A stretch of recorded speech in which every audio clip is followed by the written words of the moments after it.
الحمد لله نحمده ونستعينه ونستغفره ونؤمن به ونتوكل عليه ونعوذ بالله من شرور أنفسنا ومن سيئات أعمالنا من يهده الله فلا مضل له ومن يضلله فلا هادي له ونشهد أن لا إله إلا الله وحده لا شريك له ونشهد أن سيدنا ومولانا محمدا عبده ورسوله صلى الله تعالى عليه وعلى آله وأصحابه وبارك وسلم تسليما كثيرا كثيرا أما بعد فأعوذ بالله من الشيطان الرجيم بسم الله الرحمن الرحيم يا أيها الذين آمنوا كتب عليكم الصيام كما كتب على الذين من قبلكم لعلكم تتقون وقال النبي صلى الله عليه وسلم من صام رمضان إيمانا واحتسابا غفر له ما تقدم من ذنبه أو كما قال عليه الصلاة والسلام۔ معزز سامعین کرام، بزرگوں اور دوستوں، چند دنوں میں انشاءاللہ رمضان کا مقدس، مبارک اور محترم مہینے کا آغاز ہو جائے گا، اور کون سا مسلمان ہیں جو اس ماہ مقدس کی عظمتوں اور رفعتوں سے واقف نہ ہو، اس کی فضیلتوں سے واقف نہ ہو۔ اللہ رب العزت نے اس مہینے کو اپنے عبادت کے لیے بنایا ہے۔ اس مہینے کی چند عبادتیں تو وہ ہے جن کو ہر مسلمان جانتا ہے کہ دن میں روزہ رکھنا ہے اور رات میں تراویح کی نماز ادا کرنا ہے، لیکن صرف انہی دونوں عبادتوں پر بس نہیں ہے۔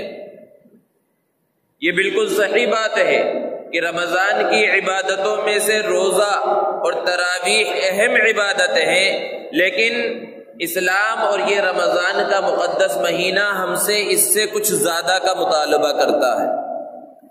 اللہ رب العزت نے قرآن مجید میں ارشاد فرمایا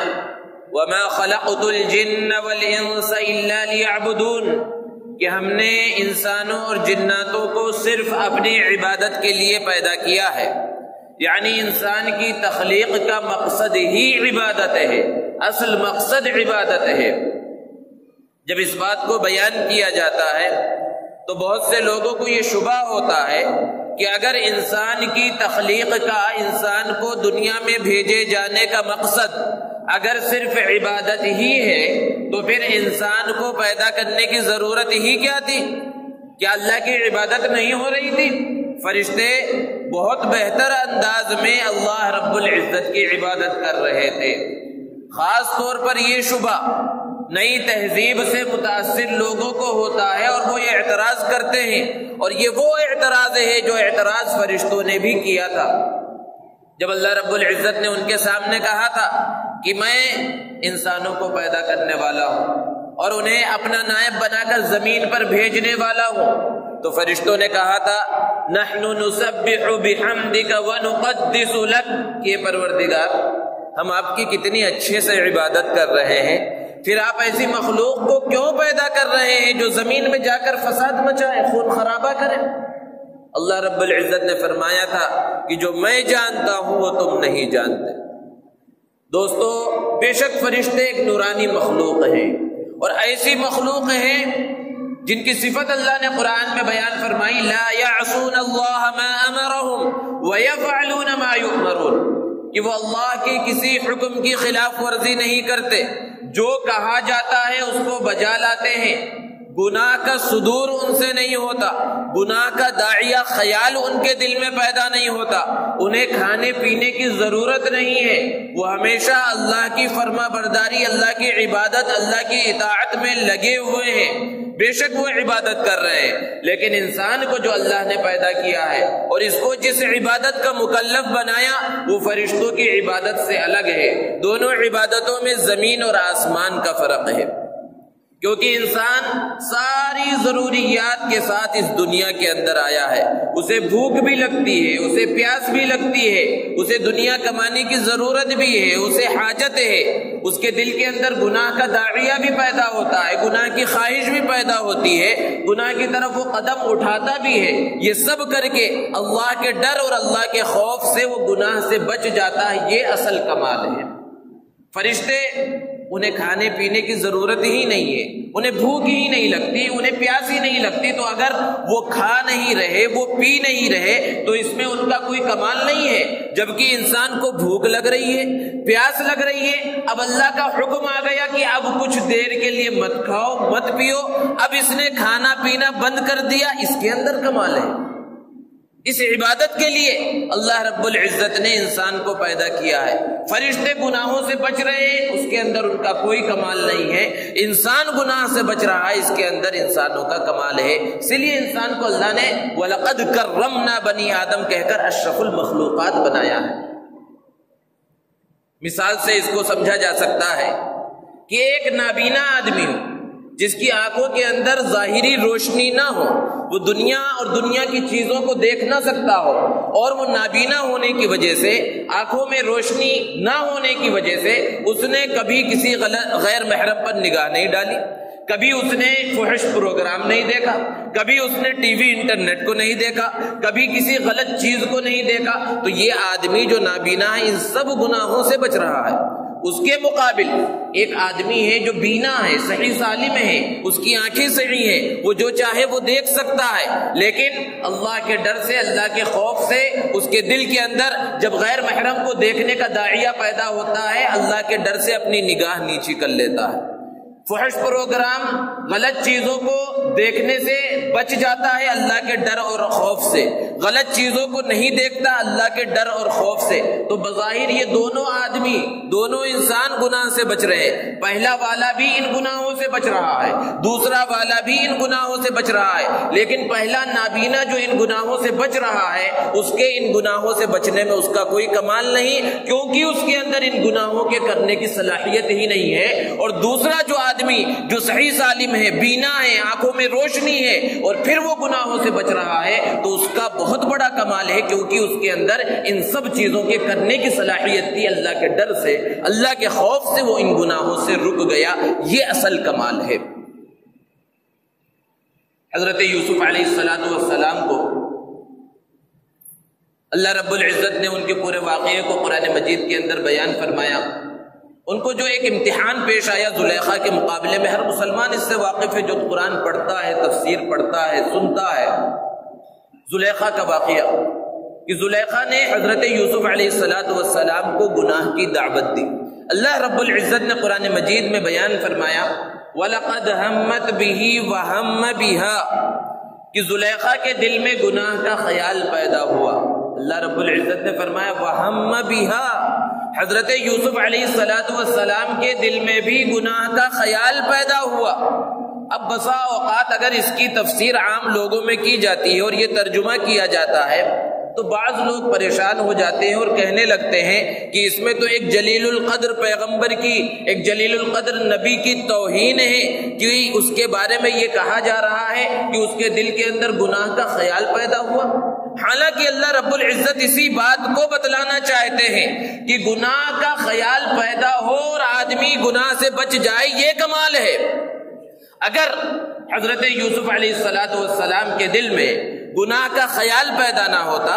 گناہ کے لیے حالات سازگار نہ ہوتے، گناہ کے لیے ماحول سازگار نہ ہوتا، اور پھر وہ گناہ سے بچ جاتے، ہزار بار زلیخا دعوت دیتی رہتی اور گناہ سے بچ جاتے، تو اس میں کون سا کمال تھا حضرت یوسف علیہ السلام کا، اور اس کو خاص قرآن میں بیان کرنے کی کیا ضرورت تھی؟ اس طرح تو فرشتے گناہوں سے بچ ہی رہے ہیں.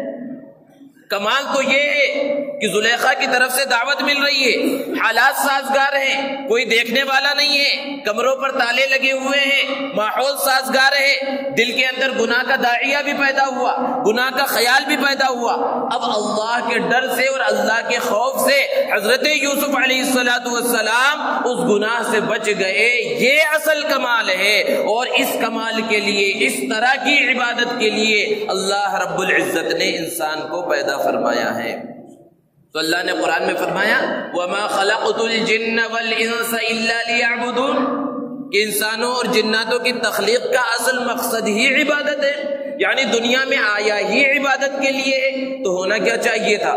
کہ صبح سے لے کر شام تک وہ اللہ اللہ کرتا رہتا، مسجد میں بیٹھا رہتا، رکوع میں رہتا، سجدے میں رہتا، قرآن کی تلاوت میں رہتا، وہ دنیا کے کام دھندوں میں نہ لگتا، وہ تجارت نہ کرتا، وہ ملازمت نہ کرتا، وہ زراعت نہ کرتا، وہ دنیا کے اور کوئی کام نہ کرتا، وہ کھانے پینے میں مشغول نہ ہوتا۔ کیوں؟ کیونکہ اللہ نے اسے پیدا ہی کیا عبادت کے واسطے ہے، تو عبادت میں لگا رہتا۔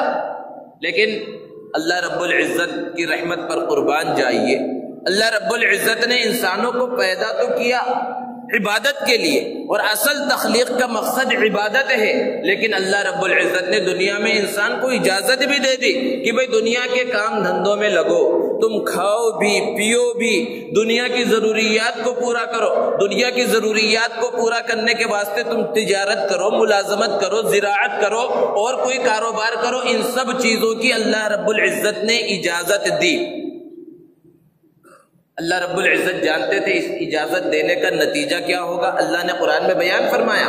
کہ یہ جو ہم جان لیے بیٹھے ہیں ہماری جان نہیں ہے، جس مال کے اور جس جائیداد کے ہم مالک ہیں اصلاً ہم مالک نہیں ہیں، کیونکہ اللہ نے عبادت کے لیے پیدا کیا۔ اور اللہ نے دوسری جگہ قرآن میں فرمایا ان اللہ اشترى من المؤمنین انفسهم واموالهم بان لهم الجنہ کہ اللہ نے مسلمانوں کی جان کو، مال کو جنت کے بدلے میں خرید لیا۔ تو یہ جو جان لیے ہم بیٹھے ہیں، یہ جس مال اور دولت کے اور جائیداد کے ہم مالک ہیں، یہ ہمارا مال نہیں ہے، اس کو تو ہم نے بیچ دیا، اور اس کے بدلے میں ہم نے کیا خرید لیا؟ جنت۔ اور جنت کیسی؟ عرضها السماوات والارض، کہ جس کی چوڑائی زمین اور آسمان کی مسافت کے برابر ہے، اس جنت کے بدلے میں اللہ رب العزت نے ہمیں خرید لیا ہے۔ تو ہونا تو یہی چاہیے تھا کہ اللہ کی طرف سے حکم آ جاتا صرف عبادت میں لگے رہو، لیکن قربان جائیے اللہ کے رحم پر، اللہ کے فضل و کرم پر کہ اللہ نے اس طرح حکم نہیں دیا کہ صرف عبادت میں لگے رہو، صرف جو ہے نماز روزے کے اندر لگے رہو اور کوئی دنیا کا کام نہ کرو، بلکہ اللہ نے خوب اجازت دے دی۔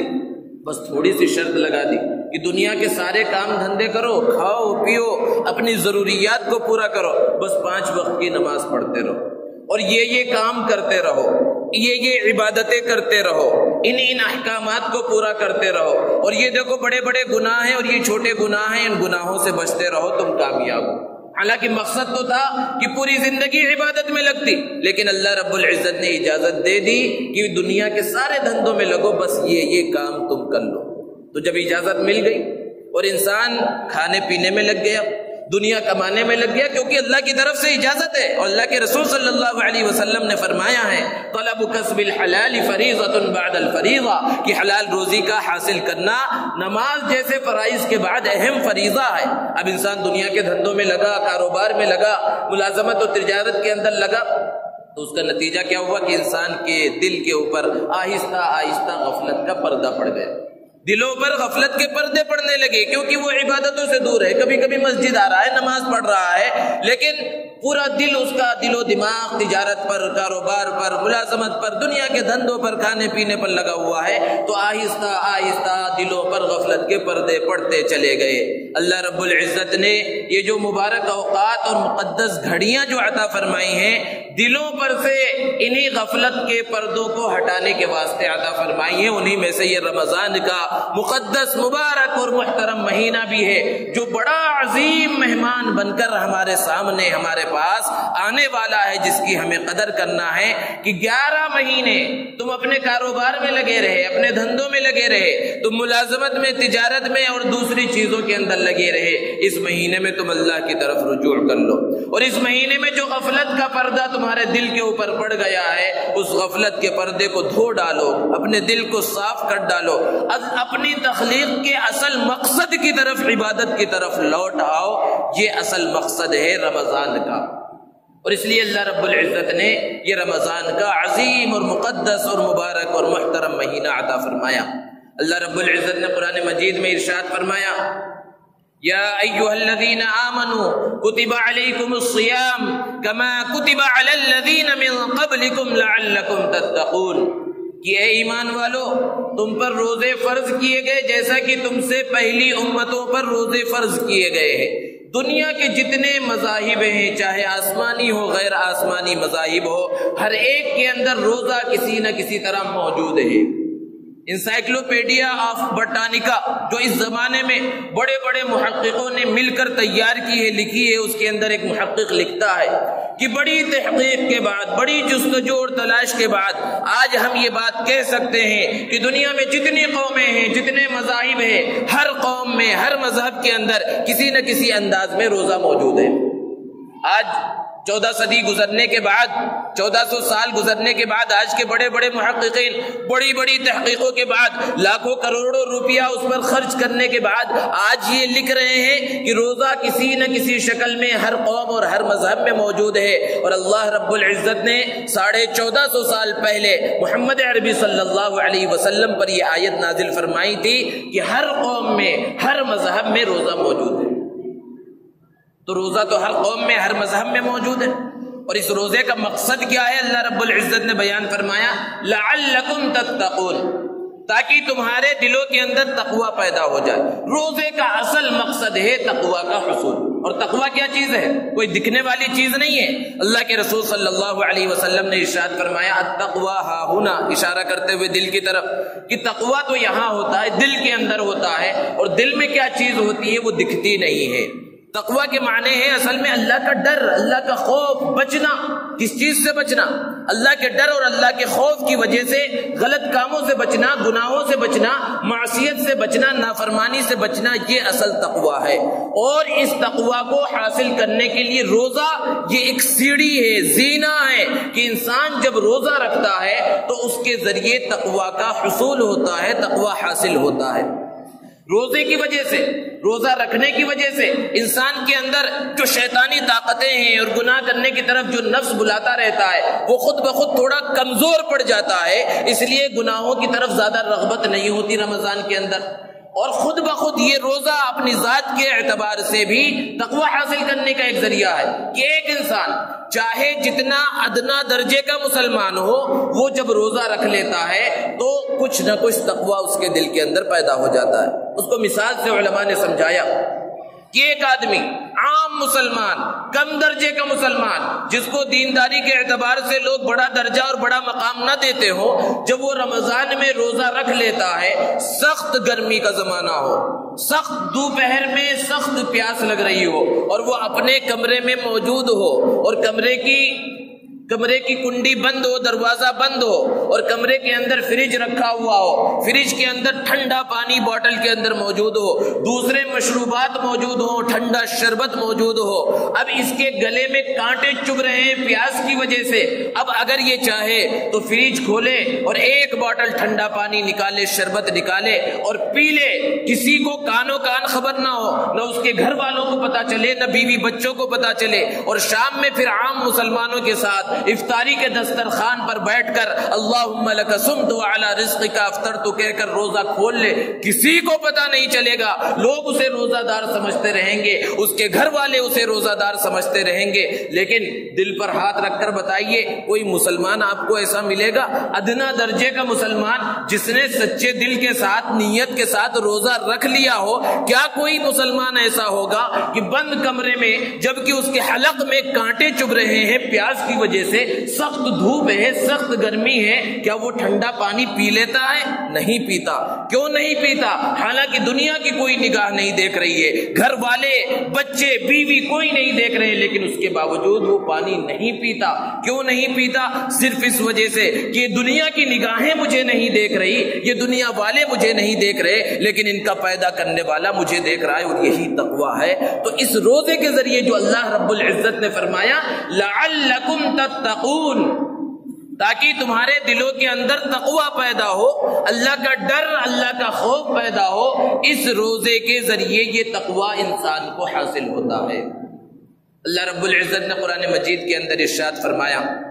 تقوی کے بارے میں وَأَمَّا مَنْ خَافَ مَقَامَ رَبِّهِ، انسان یہ خیال کرے غلط کام کرتے وقت کہ ایک دن پروردگار کے سامنے کھڑا ہونا ہے۔ دنیا والوں کی نگاہوں سے بچ کر ہم گناہ کرتے ہیں، غلط کام کرتے ہیں، لیکن یہ سوچے ایک دن پروردگار کے سامنے کھڑا ہونا ہے۔ یہ خیال، یہ یقین جب پختہ ہو جائے گا انسان کے دل و دماغ کے اندر تو وہ گناہ سے بچے گا، اور یہ گناہ سے جو بچے گا یہ تقوی کی وجہ سے ہوگا۔ یہ تقوی اصل میں بنیاد ہے۔ تو انسان کو روزہ رکھنا ہے۔ روزے کے فضائل اللہ کے رسول صلی اللہ علیہ وسلم نے ارشاد فرمائے۔ حضرت سلمان فارسی رضی اللہ تعالی عنہ سے روایت ہے کہ اللہ کے رسول صلی اللہ علیہ وسلم نے شعبان کے آخری دنوں کے اندر ایک طویل خطبہ دیا، اور اس کے اندر فرمایا قد اظلکم شہر عظیم مبارک، کہ تمہارے اوپر ایک بہت بابرکت، بہت باعظمت مہینہ سایہ فگن ہونے والا ہے، تمہارے پاس مہمان بن کر آنے والا ہے۔ اور اس کے فضائل اللہ کے رسول صلی اللہ علیہ وسلم نے بیان فرمائے کہ اس مہینے کے اندر مومن کے رزق کو بڑھا دیا جاتا ہے، مومن کی روزی کے اندر برکت پیدا کر دی جاتی ہے، شیاطین کو قید کر دیا جاتا ہے، اور اس مہینے کے اندر جنت کے 8 دروازوں کو کھول دیا جاتا ہے، جہنم کے دروازوں کو بند کر دیا جاتا ہے، اور بے شمار فضائل اللہ کے رسول صلی اللہ علیہ وسلم نے روزے دار کے واسطے بیان فرمائے۔ ایک حدیث میں اللہ کے رسول صلی اللہ علیہ وسلم نے ارشاد فرمایا الصوم لی وانا اجزی بھی، اور بعض محدثین نے اس انداز میں اس کو پڑھا وانا اجزا بھی، کہ روزہ میرے لیے ہے اور میں ہی اس کا بدلہ دوں گا۔ ساری عبادات کو دیکھیے، اللہ رب العزت نے اس کا ثواب متعین فرمایا ہے کہ نماز پڑھو گے تو یہ ملے گا، صدقہ دو گے تو اتنا ملے گا، 700 درجے تک بڑھا کر اللہ رب العزت نے بیان فرمایا، لیکن روزے کے ثواب کو متعین نہیں فرمایا، بس اتنا فرما دیا میں دوں گا۔ اب اللہ رب العزت اپنی شان کے اعتبار سے کتنا عطا فرما دے، کتنا دے دے، اس کا اندازہ اور تصور کیا ہی نہیں جا سکتا۔ اور دوسرے انداز میں اس روایت کو پڑھا جائے کہ روزہ میرے لیے اور میں خود اس کا بدلہ ہوں، یعنی بدلے میں جس کو اللہ رب العزت مل جائے پھر اس کو کس چیز کی کمی ہے۔ تو روزے کا یہ مقام اور یہ مرتبہ ہے۔ اللہ کے رسول صلی اللہ علیہ وسلم نے ارشاد فرمایا کہ روزے دار کے لیے 2 خوشیاں ہیں۔ ایک خوشی اس وقت اسے حاصل ہوتی ہے جب وہ روزہ افطار کرتا ہے، روزہ افطار کرنے کے واسطے دسترخوان پر بیٹھتا ہے تو اسے خوشی حاصل ہوتی ہے۔ خوشی کس چیز کی؟ اس بات کی خوشی ہوتی ہے کہ اللہ نے ایک حکم دیا تھا، ایک فرمان تھا اللہ کا، میں نے اللہ کے فضل سے اس فرمان کو پورا کیا، اس حکم کو پورا کیا، تو ایک خوشی اسے اس وقت حاصل ہوتی ہے۔ اور دوسری خوشی اس وقت حاصل ہوگی جب وہ اللہ رب العزت سے ملاقات کرے گا، اللہ رب العزت کا دیدار کرے گا۔ یہ روزے دار کے فضائل اللہ کے رسول صلی اللہ علیہ وسلم نے بیان فرمائے ہیں۔ اسی طرح اللہ کے رسول صلی اللہ علیہ وسلم نے دیگر احادیث کے اندر بہت مختلف انداز میں اللہ کے رسول صلی اللہ علیہ وسلم نے ارشاد فرمایا کہ جنت کے 8 دروازوں میں سے ایک دروازہ ہے جس کا نام ہے ریان، اور وہ خاص روزے داروں کے واسطے ہے کہ اس دروازے سے صرف روزے دار ہی جنت کے اندر داخل ہوں گے۔ یہ سب فضائل اور دیگر فضائل جن کو آئندہ بھی انشاءاللہ بیان کیا جائے گا، اللہ رب العزت نے، نبی کریم صلی اللہ علیہ وسلم نے رمضان کے مقدس مبارک محترم مہینے میں روزے دار کے واسطے بیان فرمائے۔ جب اتنے فضائل بیان فرمائیں اس کے باوجود جو لوگ روزہ نہ رکھیں، رمضان کی صحیح طرح سے قدر نہ کریں، ان کے لیے سخت وعیدیں بھی اللہ کے رسول صلی اللہ علیہ وسلم نے بیان فرمائی ہیں۔ اللہ کے رسول صلی اللہ علیہ وسلم نے ارشاد فرمایا کہ جو جان بوجھ کر ایک روزہ بغیر کسی عذر کے چھوڑ دے، ساری زندگی وہ اس کے بدلے میں روزہ رکھتا رہے تو اس کے مقام و مرتبے تک اور اس کے ثواب تک نہیں پہنچ سکتا۔ اور ایک حدیث میں ہے معراج کی حدیث کہ اللہ کے رسول صلی اللہ علیہ وسلم جب معراج کے سفر پر تشریف لے گئے تو کچھ لوگوں کو دیکھا کہ انہیں الٹا لٹکا دیا گیا ہے، پیروں کو ان کے اوپر باندھ دیا گیا ہے اور سر نیچے ہیں، ہاتھ نیچے ہیں، اور نیچے آگ جلا دی گئی ہے اور آگ کے شعلے اٹھ رہے ہیں۔ تو جیسے آگ کے شعلے اٹھ رہے ہیں اور اوپر جیسے موم ہو تو موم ٹپک ٹپک کر نیچے گر جائے گی، بالکل اسی طرح وہ انسان کے سر کو اور دوسرے اعضاء کو جلا رہی ہے وہ آگ، جس کی وجہ سے اعضاء کٹ کٹ کر نیچے گر رہے ہیں۔ اللہ کے رسول صلی اللہ علیہ وسلم نے جب پوچھا کہ یہ کون لوگ ہیں تو حضرت جبرائیل علیہ السلام نے ارشاد فرمایا یہ رمضان کے مہینے کی قدر نہ کرنے والے اور روزہ نہ رکھنے والے ہیں۔ آج معاشرے کا مشاہدہ کیجئے کہ کتنے نوجوان ہیں اور کتنے لوگ ہیں جو رمضان کے مقدس مبارک اور محترم مہینے کے آنے کے بعد بھی کھلے عام بازاروں میں، ہوٹلوں کے پاس، پان ڈبوں کے پاس بیڑی سگریٹ پھونکتے ہوئے اور چائے پیتے ہوئے نظر آتے ہیں۔ کھلے عام وہ روزے کا مذاق اڑا رہے ہیں۔ اور بہت سی خواتین ہیں، خواتین کا حال یہ ہے کہ جو کچھ زیادہ عمر کی خواتین ہیں، علم نہ ہونے کی وجہ سے، یہ صرف بنیاد ہے کم علمی کی، کہ وہ کہتی ہیں ہم تو بڑا روزہ رکھتے ہیں۔ یعنی جو مسلمان مہینے کے 30 دن روزہ رکھیں ان کا روزہ چھوٹا، اور جمعہ کی 4 جمعے ہیں یا 5 جمعے ہیں، ہم جمعے کو روزہ رکھیں گے، یہ بڑا روزہ اور یہ 7 دن کے روزے کے برابر ہو جاتا ہے۔ اور بعض کا یہ عقیدہ ہے کہ آخری جمعے کا جمعۃ الوداع کا روزہ رکھ لیے تو وہ کافی ہے۔ اس انداز کی غلط فہمیاں مسلمانوں کے درمیان پھیلی ہوئی ہیں اور روزے کا مذاق اڑایا جا رہا ہے۔ یہ سب کم علمی اور کم فہمی کی بنیاد پر ہے۔ سارے مسلمانوں کی ذمہ داری ہے کہ وہ ان باتوں کو، روزے کی اہمیت کو، فضیلت کو، رمضان کا کیا مقام و مرتبہ ہے، کیا عظمت اور فضیلت ہے، اپنے ماتحت کو بتائیں، کیونکہ اللہ کے رسول صلی اللہ علیہ وسلم نے ارشاد فرمایا کلکم راع وکلکم مسئول عن رعیتہ، کہ تم میں سے ہر شخص ذمہ دار ہے اور ہر شخص سے اس کے ماتحتوں کے بارے میں سوال کیا جائے گا۔ تو دین کا کوئی بھی مسئلہ ہو، ہر مسئلے کے اندر جو ذمہ دار ہے اس کی ذمہ داری یہ ہے کہ اپنے ماتحت جو افراد ہیں، گھر والے ہیں، بیوی بچے ہیں، کام کرنے والے ہیں، ان کو دین کی بارے میں بتائے، دین کی سمجھ ان کے اندر پیدا کرے۔ دوستو، رمضان بالکل قریب آ چکا ہے اور ہم استقبال رمضان کے اندر مشغول ہیں کہ رمضان کا استقبال کر رہے ہیں، اور رمضان کا استقبال ہونا بھی چاہیے، لیکن کس انداز میں رمضان کا استقبال ہونا چاہیے؟ اصل رمضان کا استقبال تو یہ ہے کہ اب یہ مقدس مبارک اور محترم مہینہ آنے والا ہے، اس مہینے کے آنے سے پہلے ہم اپنا نظام الاوقات متعین فرما لیں، متعین کر لیں کہ ساری زندگی 11 مہینے تو گزر رہے تھے جس طرح گزر رہے تھے، اگر اللہ نے توفیق دی ہے تو پورے مہینے کو اللہ کی عبادت کے واسطے فارغ کر لیں۔ اور جو لوگ ہیں، کچھ لوگ ہیں جنہیں اللہ نے توفیق دی، بڑے بڑے تاجر ہیں، بڑے کاروباری ہیں، لیکن وہ اس مہینے کو فارغ کر لیتے، اللہ انہیں بدلہ بھی دیتا ہے، ان کے رزق میں برکت بھی پیدا ہوتی ہے، تو پورے مہینے کو فارغ کر لیں۔ یا پورا مہینہ نہیں فارغ کر سکتے، تجارت کاروبار یہ لازمی ہے، ضروری ہے، تو دن کے اوقات متعین کر لیں کہ کوئی نماز ہماری جماعت کے ساتھ چھٹنے نہ پائے، تراویح ہماری چھٹنے نہ پائے۔ اسی طرح قرآن مجید کے ساتھ اس مہینے کا گہرا اور خاص تعلق ہے، اس مہینے کی عظمت اور فضیلت ہی قرآن کی وجہ سے ہے، کیونکہ اللہ رب العزت نے فرمایا شہر رمضان الذی انزل فیہ القرآن ھدی للناس، کہ رمضان کا مہینہ وہ مہینہ ہے جس کے اندر اللہ رب العزت نے قرآن مجید کو نازل فرمایا ہے۔ تو یہ جو روزہ ہے یہ دن کے، وقت کے، رمضان کی عظمت اور فضیلت کی وجہ سے رکھا جاتا ہے، اور شام میں جو تراویح پڑھی جاتی ہے یہ تراویح قرآن کی عظمت اور فضیلت کو بیان کرنے کے واسطے پڑھی جاتی ہے، اور یہ تراویح سنت مؤکدہ ہے، یہ پڑھنا بھی ضروری ہے۔ اور دوستو، تراویح ابتدائی اسلام سے لے کر اب تک 20 رکعت سنت مؤکدہ ہے، یہ پڑھی جاتی رہی ہے، حرمین شریفین میں 20 رکعت پڑھی جاتی ہے۔ بعض لوگ ہیں جو چند دلائل دیتے ہیں اور کہتے ہیں کہ 8 رکعت سنت تراویح ہے۔ دوستو،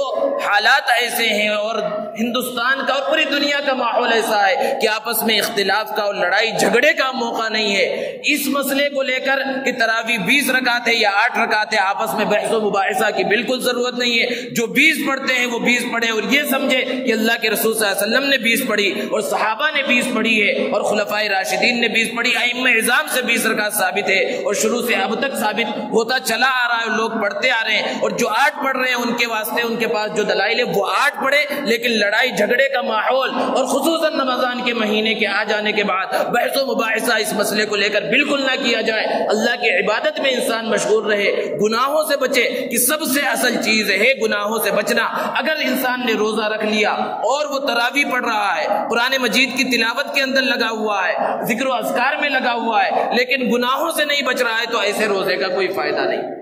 اسی لیے کہا جاتا ہے کہ جس طرح علاج ضروری ہے، پرہیز بھی ضروری ہے۔ پرہیز اگر نہ کیا جائے تو علاج کا فائدہ ظاہر نہیں ہوتا۔ اسی لیے روزے کے آداب بیان کیے گئے ہیں کہ روزے کے آداب میں سے سب سے پہلا ادب ہے زبان کی حفاظت۔ کہ اس زبان سے غلط چیز نہ نکالی جائے، جھوٹ نہ بولا جائے، لڑائی جھگڑوں کے اندر مشغول نہ ہوا جائے، غیبت نہ کی جائے، غیبت سے، چغلخوری سے، یہ عام گناہ جو عام طور پر ہوتے رہتے ہیں، ان سب سے اپنے آپ کو بچایا جائے۔ اسی طرح روزے کا ایک ادب ہے کہ آنکھ کی حفاظت کی جائے، کیونکہ یہ نگاہ ابلیس کے تیروں میں سے سب سے پہلی اور سب سے خطرناک تیر ہے۔ کانوں کی حفاظت کی جائے، بہت سے نوجوان ہیں جو ٹائم پاس کرنے کے واسطے ہیڈ فون لگا لیے اور گانے سن رہے ہیں، فحش گانے سن رہے ہیں۔ کیوں بھائی کیوں سن رہے ہیں؟ وقت گزارنا ہے تو بالکل ہے، وقت تو گزر جائے گا، لیکن اس وقت گزرنے کا اور روزے کا کوئی فائدہ نہیں ہوگا۔ ایک ایک عضو کی حفاظت کرنا ہے، اپنے کان کی، ناک کی، آنکھوں کی، سب چیزوں کی حفاظت کرنا ہے اور گناہوں سے بچ کر زندگی گزارنا ہے، خاص طور سے رمضان کے مہینے کو گزارنا ہے اور حرام مال سے بچنا ہے۔ یوں تو پوری زندگی اور سال کے 12 مہینے حرام کمائی سے اپنے آپ کو بچانا ہے، لیکن خاص طور سے رمضان کے اندر کوئی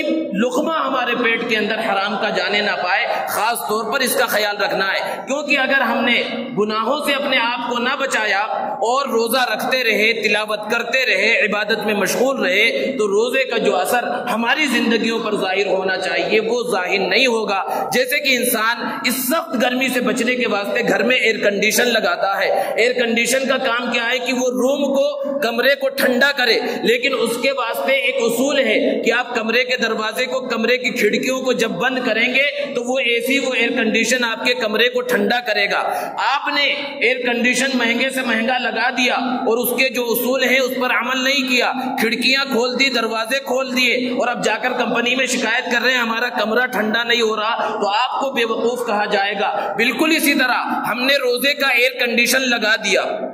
اور ادھر سے گناہوں کے دروازے اور گناہوں کی کھڑکیاں ہم نے کھول دی، تو روزے کا جو اثر اور جو فائدہ اللہ کے رسول صلی اللہ علیہ وسلم نے بیان فرمایا اور جو فائدہ اللہ رب العزت نے لعلکم تتقون کے ذریعے بتایا، وہ فائدہ جب ظاہر نہیں ہوگا تو ہمیں ہی بے وقوف کہا جائے گا، کیونکہ یہ دروازے گناہوں کے، یہ کھڑکیاں گناہوں کی ہم نے کھول رکھی ہیں۔ تو سب سے بنیادی کام یہ ہے کہ علاج کے ساتھ ساتھ علاج ہے کہ ہم روزہ رکھ رہے ہیں، پرہیز یعنی گناہوں سے بچنا بھی ضروری ہے۔ اس انداز میں جب ہم رمضان کو گزاریں گے تو انشاءاللہ اللہ کی ذات سے امید ہے کہ اس رمضان کے انوارات کو، برکات کو، ثمرات کو ہم اپنی کھلی نگاہوں سے دیکھیں گے اور ہماری روزی کے اندر برکت ہوگی، ہماری زندگی میں، صحت میں اللہ رب العزت برکت عطا فرمائیں گے۔ اللہ رب العزت سے دعا ہے کہ اللہ تبارک و تعالی اس آنے والے مہمان کی صحیح طرح سے